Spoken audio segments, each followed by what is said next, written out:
ನಮಸ್ಕಾರ ಸ್ನೇಹಿತರೆ, ಎಲ್ಲರೂ ಹೇಗಿದ್ದೀರಾ? ಚೆನ್ನಾಗಿದ್ದೀರಾ ಅಂತ ಭಾವಿಸ್ತೇನೆ. ಇವತ್ತು ನಾವು ಒಂದು ಡಿಫ್ರೆಂಟಾಗಿ ಕಲರ್ಫುಲ್ ಆಗಿರುವಂಥ ಬೀಟ್ರೋಟ್ ದೋಸೆನ ಹೇಗೆ ಮಾಡೋದು ಅಂತ ನೋಡ್ಕೊಬರೋಣ. ಈ ಬೀಟ್ರೋಟ್ ದೋಸೆನ ನೀವು ಒಮ್ಮೆ ಮಾಡಿದರೆ ಪದೇ ಪದೇ ಮಾಡ್ತೀರಾ. ಅಷ್ಟು ಚೆನ್ನಾಗಿರುವಂಥ ಹಾಗೆ ಹೆಲ್ದಿಯಾಗಿರುವಂಥ ಈ ಬೀಟ್ರೋಟ್ ದೋಸೆನ ಮಾಡಲಿಕ್ಕೆ ನಾನಿಲ್ಲಿ ಒಂದು ಬೀಟ್ರೋಟನ್ನು ಈ ರೀತಿ ಸಿಪ್ಪೆಯನ್ನು ತೆಗೆದು ತುರಿತಾ ಇದ್ದೇನೆ. ಬೀಟ್ರೋಟನ್ನು ನಾನಿಲ್ಲಿ ಒಂದು ಫುಲ್ ಬೀಟ್ರೋಟನ್ನು ಹಾಕ್ತಾಯಿಲ್ಲ, 2 ಲೋಟ ಅಕ್ಕಿಯನ್ನು ತಗೊಂಡಿದ್ದೇನೆ. ಅಂದರೆ 2 ಗ್ಲಾಸ್ ಅಕ್ಕಿಗೆ ನಾನಿಲ್ಲಿ ಅರ್ಧ ಬೀಟ್ರೋಟನ್ನು ತುರಿದು ಸೇರಿಸ್ತಾ ಇದ್ದೇನೆ. ಅರ್ಧದಷ್ಟು ಬೀಟ್ರೋಟನ್ನು ತಗೊಂಡಿದ್ದೇನೆ. ಈ ರೀತಿ ತುರಿದ್ಬಿಟ್ಟು ತಗೊಳ್ತಾ ಇದ್ದೀನಿ. ಇವಾಗ ಬೀಟ್ರೋಟ್ ಎಲ್ಲ ತುರಿದಿದ್ದಾಗಿದೆ. 2 ಗ್ಲಾಸ್ ಅಕ್ಕಿಯನ್ನು ನಾನು ರಾತ್ರಿ ನೆನೆ ಹಾಕಿ ಇಟ್ಕೊಂಡಿದ್ದೇನೆ. ನೈಟ್ ಫುಲ್ ನೆನೆ ಹಾಕಿ ಇಟ್ಕೊಂಡಿದ್ದೇನೆ. ಅದನ್ನು ಇವಾಗ ತೊಳೆದು ಕ್ಲೀನ್ ಮಾಡಿ ತಗೊಂಡಿದ್ದೀನಿ. ಅದೇ ಅಕ್ಕಿಯನ್ನು ಇವಾಗ ಒಂದು ಮಿಕ್ಸಿ ಜಾರಲ್ಲಿ ಹಾಕ್ಕೊಳ್ಳುವ. ನಾನಿಲ್ಲಿ 2 ಗ್ಲಾಸ್ ಅಕ್ಕಿಯನ್ನು ತಗೊಂಡಿದ್ದೇನೆ. ನಿಮ್ಮ ಮನೆಯಲ್ಲಿ ಎಷ್ಟು ಜನ ಇರ್ತಾರೆ ಅದರ ಕ್ವಾಂಟಿಟಿಯಲ್ಲಿ ನೀವು ತಗೊಳ್ಳಿ. ಇವಾಗ ಅಕ್ಕಿಯನ್ನೆಲ್ಲ ಒಂದು ಮಿಕ್ಸಿ ಜಾರಲ್ಲಿ ಹಾಕ್ಕೊಳ್ಳುವ. ನೀಟಾಗಿ ತೊಳೆದು ತಗೊಂಡು ಬಂದಿದ್ದೀನಿ. ಅದನ್ನು ಮಿಕ್ಸಿ ಜಾರಲ್ಲಿ ಹಾಕ್ಕೊಳ್ತಾ ಇದ್ದೀನಿ. ಇವಾಗ ನಾನಿಲ್ಲಿ 1 ಈರುಳ್ಳಿಯನ್ನು ಕಟ್ ಮಾಡಿ ತಗೊಂಡಿದ್ದೀನಿ. ಈರುಳ್ಳಿಯನ್ನು ಹಾಕ್ಕೊಳ್ಳುವ. ಹಾಗೆ 2 ಹಸಿಮೆಣಸಿನಕಾಯಿ, ಸ್ವಲ್ಪ ಕರಿಬೇವು, ಹಾಗೆ ಒಂದು ಅರ್ಧ ಇಂಚು ಶುಂಠಿ, ತುರಿದಿರುವಂಥ ಬೀಟ್ರೋಟು ಎಲ್ಲವನ್ನು ಕೂಡ ಮಿಕ್ಸಿ ಜಾರಲ್ಲಿ ಹಾಕ್ಕೊಳ್ತೀನಿ. ನೀವು ಇದಕ್ಕೆ ಕೊತ್ತಂಬರಿ ಸೊಪ್ಪಿದ್ರೂ ಕೂಡ ಸೇರಿಸ್ಕೊಳ್ಳಿ, ಚೆನ್ನಾಗಾಗುತ್ತೆ. ಹಾಗೆ 1 ಸ್ಪೂನು ಕೊತ್ತಂಬರಿ ಬೀಜ, ಒಂದು ಅರ್ಧ ಸ್ಪೂನು ಜೀರಿಗೆ,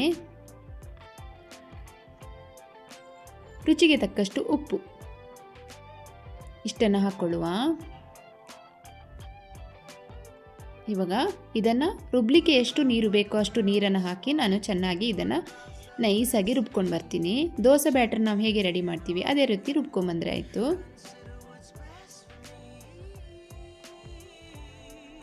ಇವಾಗ ನಾನು ರುಬ್ಕೊಂಡು ಬಂದೆ. ನೋಡಿ ಈ ರೀತಿ ರುಬ್ಕೊಂಡು ಬಂದಿದ್ದೀನಿ. ಎಷ್ಟು ಕಲರ್ಫುಲ್ಲಾಗಿ ಬಂದಿದೆ. ದೋಸೆ ಕೂಡ ಅಷ್ಟೇ ಕಲರ್ಫುಲ್ಲಾಗಿ ಬರುತ್ತೆ. ಇವಾಗ ಇದನ್ನು ಒಂದು ಪಾತ್ರೆಯಲ್ಲಿ ಹಾಕ್ಕೊಳ್ಳುವ.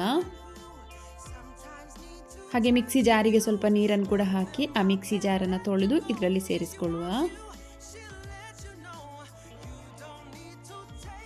ನೋಡಿ ಇವಾಗ ದೋಸೆ ಬ್ಯಾಟರ್ ರೆಡಿಯಾಗಿದೆ.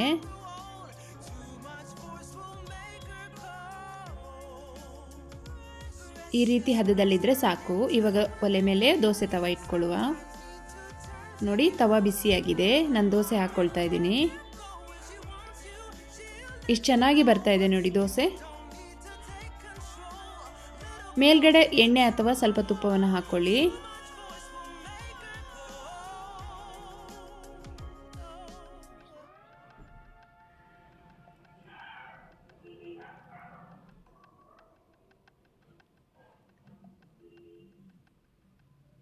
ಇವಾಗ ಇದನ್ನು ಉಲ್ಟಾ ಹಾಕ್ಕೊಳ್ತೀನಿ.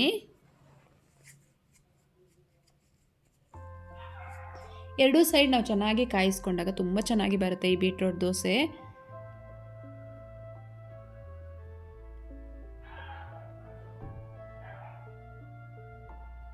ಇವಾಗ ಇದು 2 ಸೈಡ್ ಕೂಡ ಚೆನ್ನಾಗಿ ಕಾದಿದೆ. ಇದನ್ನ ಎತ್ಕೊಳ್ಳೋಣ. ಹಾಗೆ ಇನ್ನೊಂದು ದೋಸೆ ಕೂಡ ನಾನು ಹಾಕಿ ತೋರಿಸ್ತೀನಿ ನೋಡಿ. ಸೇಮ್ ಅದೇ ಥರ ಬರುತ್ತೆ. ದೋಸೆ ತವಕ್ಕೆ ಸ್ವಲ್ಪ ನೀರನ್ನು ಚುಮುಕಿಸ್ಕೊಳ್ಳಿ. ನೋಡಿ ದೋಸೆ ನಾವು ಯಾವ ರೀತಿ ಮಾಡ್ತೀವೋ ಆ ಥರ ಬರುತ್ತೆ ದೋಸೆ. ಮೇಲ್ಗಡೆ ಸ್ವಲ್ಪ ಎಣ್ಣೆಯನ್ನು ಹಾಕ್ಕೊಳ್ತಾ ಇದ್ದೀನಿ ನಾನು. ನೀವು ತುಪ್ಪ ಹಾಕ್ಕೊಳ್ಳೋದಾದರೆ ಹಾಕ್ಕೊಳ್ಳಿ. ನಾನು ಕೊಬ್ಬರಿ ಎಣ್ಣೆ ಹಾಕ್ಕೊಳ್ತಾ ಇದ್ದೀನಿ.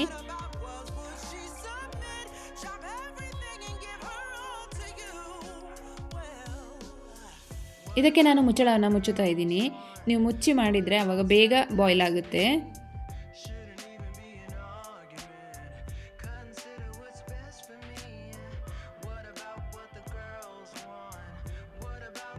ಇದು ತುಂಬ ಚೆನ್ನಾಗಿರುತ್ತೆ. ಅಂದರೆ ಮಕ್ಕಳಿಗೆ ವೆರೈಟಿಯಾಗಿ ಈ ಕಲರ್ಫುಲ್ ದೋಸೆ ಕೊಟ್ಟಾಗ ಅವ್ರಿಗೇನೋ ಒಂಥರ ಡಿಫ್ರೆಂಟಾಗಿ ಕಾಣುತ್ತೆ. ತುಂಬ ಇಷ್ಟಪಟ್ಕೊಂಡು ತಿಂತಾರೆ. ಈ ಥರ ಮಾಡಿಕೊಟ್ಟು ನೋಡಿ ಒಮ್ಮೆ. ಖಂಡಿತ ನಿಮ್ಗೆ ಎಲ್ರಿಗೂ ಕೂಡ ಇಷ್ಟ ಆಗುತ್ತೆ ಈ ದೋಸೆ. ಸ್ವಲ್ಪ ಸ್ವೀಟು ಖಾರ ಎಲ್ಲೂ ಮಿಕ್ಸ್ ಆಗಿ ಬರುತ್ತೆ. ಬೀಟ್ರೂಟ್ ಕೂಡ ಸ್ವಲ್ಪ ಸ್ವೀಟ್ ಇರುತ್ತೆ ಅಲ್ವಾ.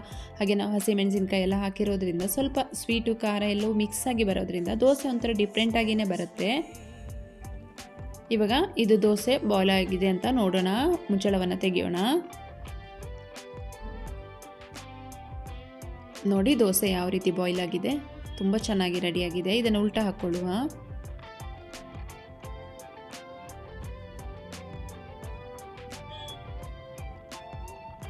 ಇದಕ್ಕೆ ಬೇಕಂದರೆ ನೀವು ಒಂದು ಅರ್ಧ ಕಪ್ಪಷ್ಟು ಮೊಸರು ಕೂಡ ಹಾಕ್ಕೊಳ್ಬೋದು. ತುಂಬ ಚೆನ್ನಾಗಿ ಬರುತ್ತೆ ದೋಸೆ. ಇವಾಗ ಎರಡೂ ಸೈಡ್ ಕಾಯಿಸ್ಕೊಂಡು ಎತ್ಕೊಳ್ಳೋಣ.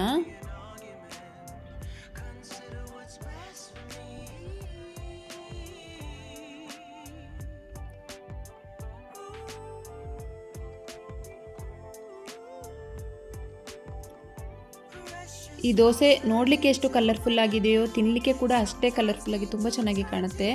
ಟೇಸ್ಟು ಕೂಡ ತುಂಬಾ ಡಿಫ್ರೆಂಟ್ ಟೇಸ್ಟನ್ನು ಕೊಡುತ್ತೆ.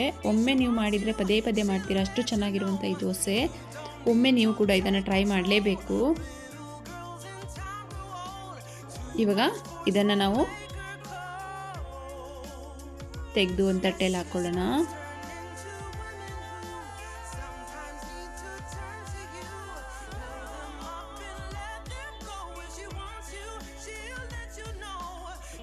ಓಕೆ, ನಾನೆಲ್ಲವೂ ದೋಸೆಯನ್ನು ಇದೇ ರೀತಿ ಮಾಡ್ಕೊಂಡು ಬರ್ತೀನಿ. ಇವಾಗ ನೋಡಿದ್ರಲ್ಲ ಫ್ರೆಂಡ್ಸ್, ನಿಮಗೆ ಈ ವಿಡಿಯೋ ಇಷ್ಟ ಆದರೆ ಒಂದು ಲೈಕ್ ಮಾಡಿ, ಶೇರ್ ಮಾಡಿ, ಕಮೆಂಟ್ ಮಾಡಿ, ಹಾಗೆ ನಮ್ಮ ಚಾನಲನ್ನು ಸಬ್ಸ್ಕ್ರೈಬ್ ಮಾಡ್ಕೊಂಡು ನೋಡಿ.